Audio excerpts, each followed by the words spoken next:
kii ugu weynaa qabyaalad iyo musuq baan sheegay inay yihiin labada cudur oo aafada ah oo Soomaali halka dhigay labada mid ka mid ah weeye waxaana inoo keenay adeerkeen aan ka filaynay wax wanaagsan inuu noo qabto dalka uu badbaadiyo burburay Ismaaciil oo noqday cadowga kaliya umadu ay leedahay xasan ku jeclahay bay kamid tahay inuu dilayo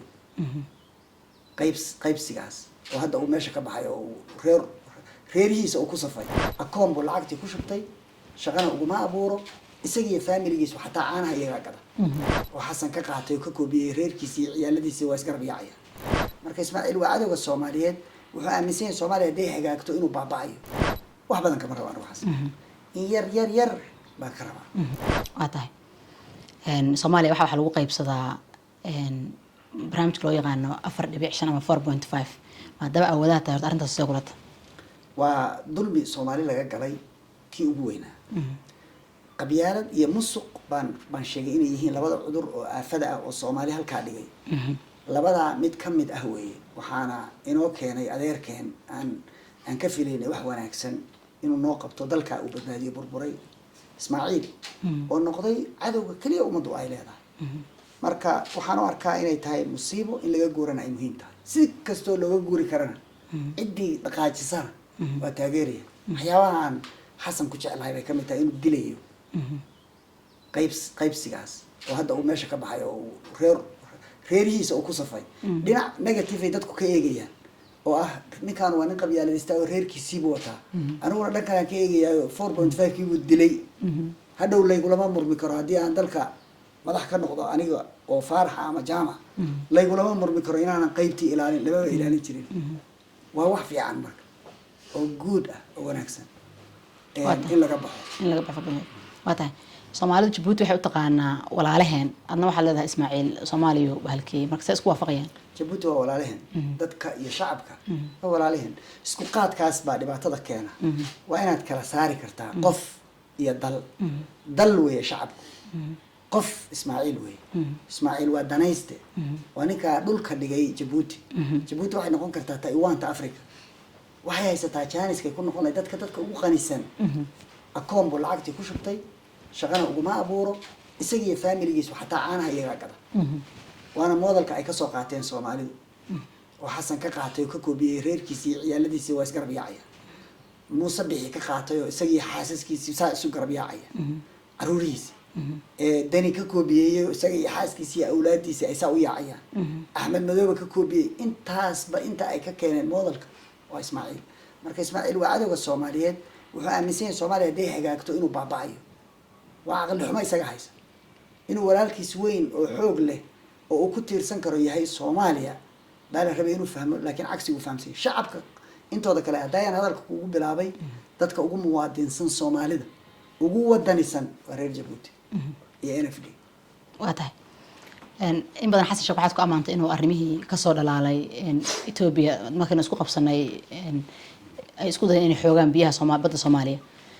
maxaad ku qeexi kartaa walow dadku ay u jeedaan xataa inaan tilaabo laga qaadin dadkii xataa dhibaatadaas geystayo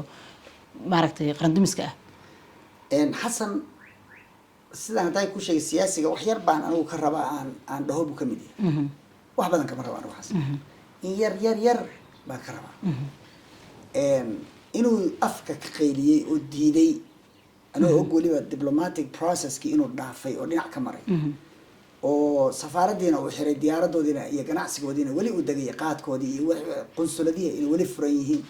in ciidamadoodii dalka wali dhex joogaan oo ay lacag ka qaataan ku sameeyaan Soomaaliya dhex joogaan wax hawlaan inoo ma hayaan cid la diraan lama arko meelay waardiye ka yihiin security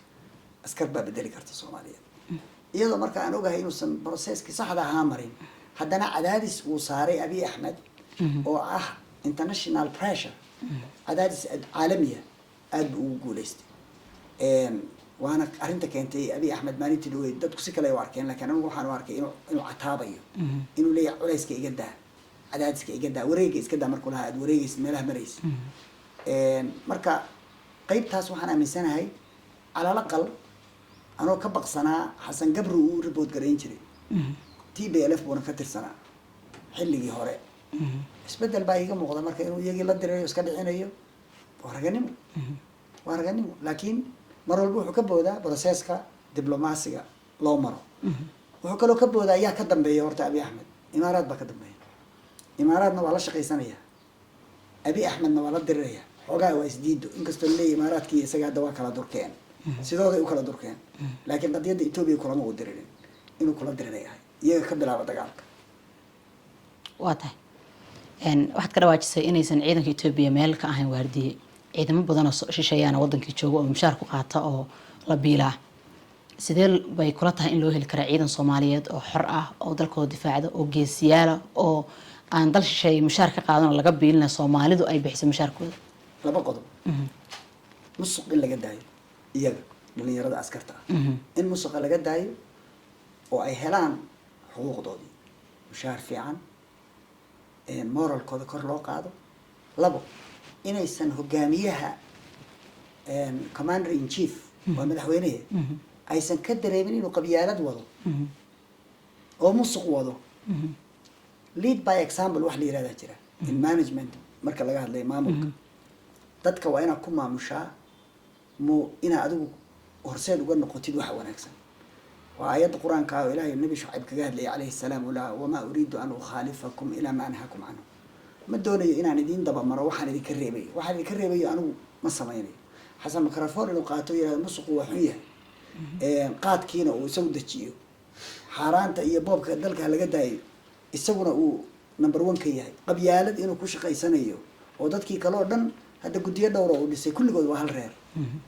Soomaalidu hal reer maaha waa qabyaalad inkastoo anigu aan ku faraxsanahay oo dhinacan kaga raaxaysanayo maadaama 4.5 laga dulbooday haddana waa in askarigu marka uu dareemaa inuu dal u danaynayo u dagaalamayo hadduu ogaado inuu dal u dagaalamayo wiilka Soomaaliga waa nafti hore waana geesi cid iska celin kartaana ma jirto hadduu ogyahay inaan isaga la dhaawacayn oo xuquuqdiisii aan la boobayn oo caruurtiisii biilkoodii aan sarkaal shidanayn iyo madaxweyne hadduu ogyahay wuu difaaci karaa dalka waadna ogtahay xilligii yaraayo farmaajo joogay oo ciidamada dhisayay ciidamada Soomaaliya waxay gaareen al-shabaabku meeshii ay ku maqlaan ciidan Soomaaliyeed baa soo galay inay ka qaxaan oo ka cararaan xaqiiq jirta weeye dacaayaad la faafiyaa jiray iyo propaganda laakiin that's the fact numbers don't lie xisaab laba ku dar khalad ma keeni karto afar waxaan ahayn ma ujeeda adu been ka sheegay daartaa saddex dhe laakiin afar weeye weligeedna afar bay ahaanaysaa marka waxaa lagaga saari karaa moralka ciidanku kor loo qaado oo ah xuquuqdoodii ay helaan iyo inay dareemaan dalku inuu yahay waxa ay u dagaalamayaan aysan ahayn reer hebel iyo qabiil iyo qof labada qodob kaliya hadii la helo Soomaalidu way isku filan waa tahay Soomaalida ciidankeeda la biilaa hay'adahooda oo dhan iyo dadka ka shaqeeya dalka oo dhan mushaar shay un bay qaataan waxa dalka ka soo galo canshuurta si loo maamulo cid garan karta hadda sheegi karta ma jirto dalka Soomaaliya waa dal qani ah beera leh waxa weeye bad leh qani ah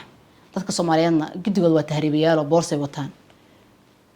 maanta taladaada maxaad u jeedin dhalinyarada iyo dadka Soomaaliyeed dhalinyarada laba talaan u jeediyaa wax kale looma jeediyo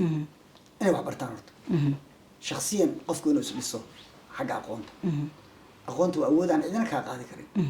mar hadday ku gasho si in lagu dilo uun oo adiguna aad dhimato iyaduna ay kula dhimato unbaa lagaaga qaadi karaa aqoonta aqoon inay kasbadaan yeeshaan inay wax bartaan digriga koowaad kan labaad kan saddexaad nin kasta meeshuu gaari karo inuu gaaro tiigsado qof hadduu wax ka dalbanayo wax weydiisanayo waxtar ah ehelka ahna ay noqoto inuu waxbarasho weydiisto inuu ka kaalmeeyo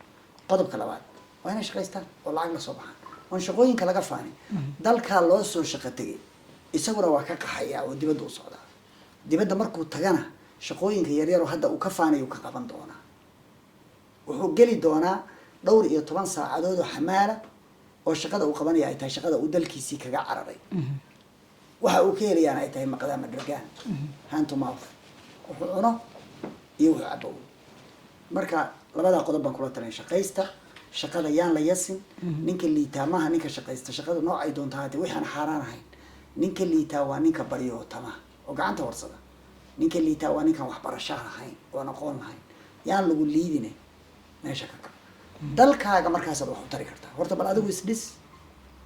financially and educationally marka isu dhistid dhinaca dhaqaalaha iyo dhinaca aqoonta iska dhistid markaas aad cidna wax tari kartaa adiguna wax tari kartaa dalkiina markaa ogaada inaad ku leedihiin siyaasiga aan u sacbinaysaan oo أفرعتك ساعة ساعة ميسان صح ويا تكوي سان صح ما خلد وين ترى وين السؤال ويديسان وكو جبته موجودة